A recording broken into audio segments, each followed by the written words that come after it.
Hello everyone, this is Inma and this is the second video of this new Shading Characters series.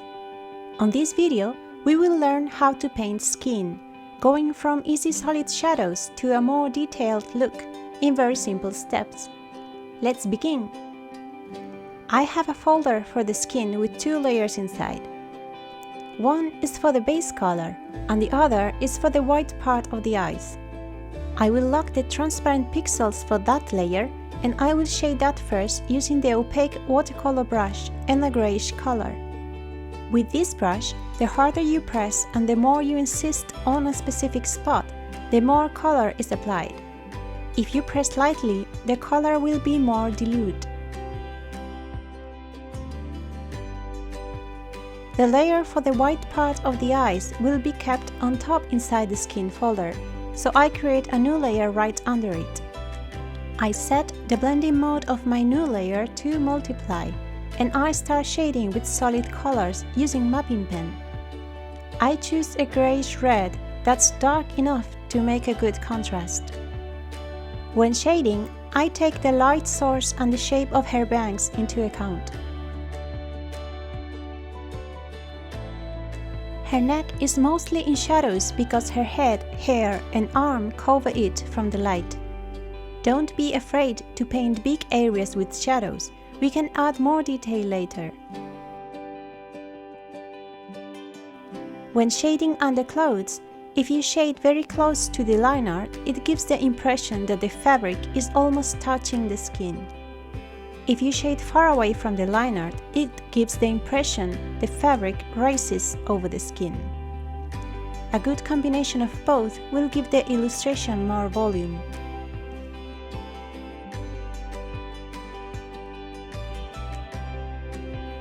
I'm going to use the blur tool to soften the edges of some parts. Try not to soften all the edges so you have a more interesting contrast between solid shadows and softer shadows. Solid edges give the impression that the element projecting the shadow is closer, like we did with the bangs. So on her legs, I blur only the parts I shaded which are farther away from the line art. I'm going to lock the transparent pixels for the shadow layer in order to add more details with a watercolor effect to match the coloring style of the hair.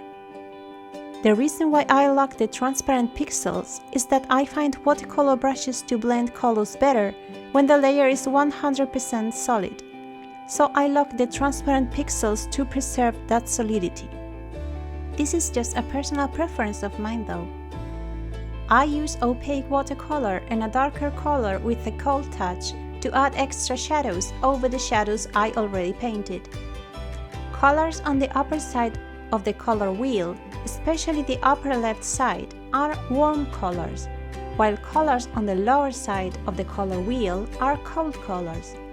So in order to apply color shades, you have to select colors by moving towards the lower side of the color wheel. As I explained before, the opaque watercolor brush requires pressure to drop color. If you don't press hard or paint repeatedly over the same spot in small strokes, what it does is to blend the current color you're using with the one that was already on the layer. The only way to learn how to use this brush is to practice a lot with it. When I finish darkening the shadows, it's time to make some parts lighter. I keep using the same brush on the same layer, but this time I switch the color to white. Using white on a layer on multiply blending mode works like an eraser. It will make shadows look lighter without actually erasing them. I lighten up the shadows under her bangs, but I try not to touch the edge so they look darker. This gives a more watercolor effect.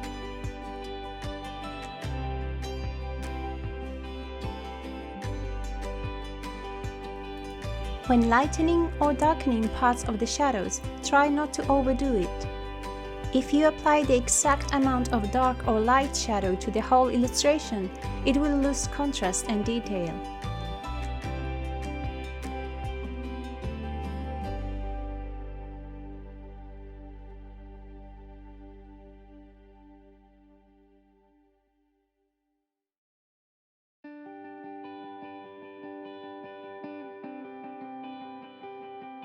After applying the shadows to the skin, I need to fix one of the loose hairs I painted before, because the colors don't contrast at all against her neck and it looks weird. I fix this simply by adding more light to the edge of the loose hair. Now I right-click on the shadow layer to create a selection from that layer. I create a new layer on top and I set the blending mode to screen. Like I did with the hair, I'm going to paint over parts of the shadows with a dark blue color and the soft airbrush to make some contrast between warm and cold colors.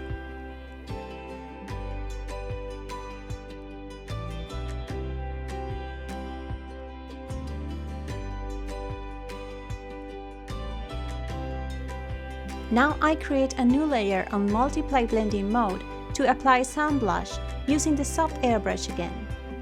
Depending on whether your character is actually blushing or it's just part of their natural makeup, you can use lighter or darker shades of pink and red. How hard you press with the airbrush will also make a difference. You can apply red shades to other parts of the body like legs, knees, elbows, and so on. I create a new layer on screen blending mode, and using a dark color that matches the skin, I create some lights with mapping pen. If you add too many lights to the skin with mapping pen, it might give an oily feeling, so be careful not to overdo it unless that's your intention.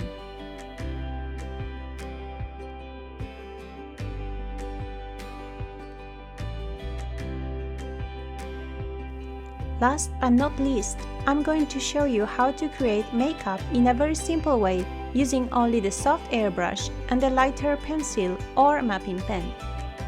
I create a new layer in multiply blending mode and I paint over her mouth with the soft airbrush in a very small size.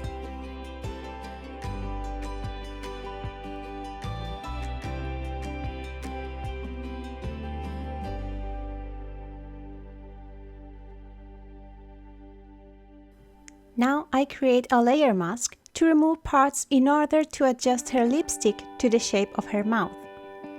I use the lighter pencil and I switch between solid color and the transparent color until I get the shape I want. For stronger and more solid light effect, I'm going to switch to mapping pen.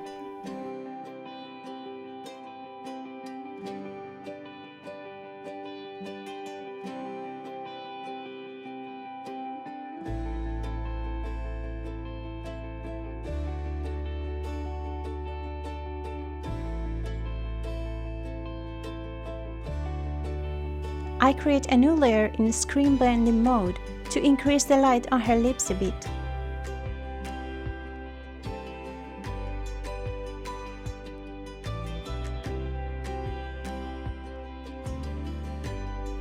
On a new layer on multiply blending mode, I'm going to use the soft airbrush again to shade around her eyes.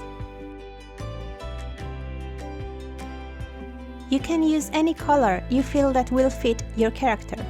I'm using red because it goes well with her clothes.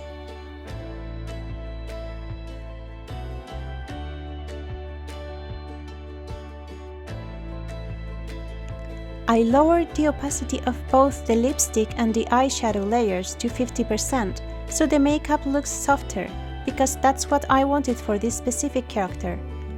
You can play around with more aggressive makeup if your character requires it. The technique remains the same. And we're done for now. On the next video from this series, I will give you tricks to shade clothes. Stay tuned and see you next time. Bye bye!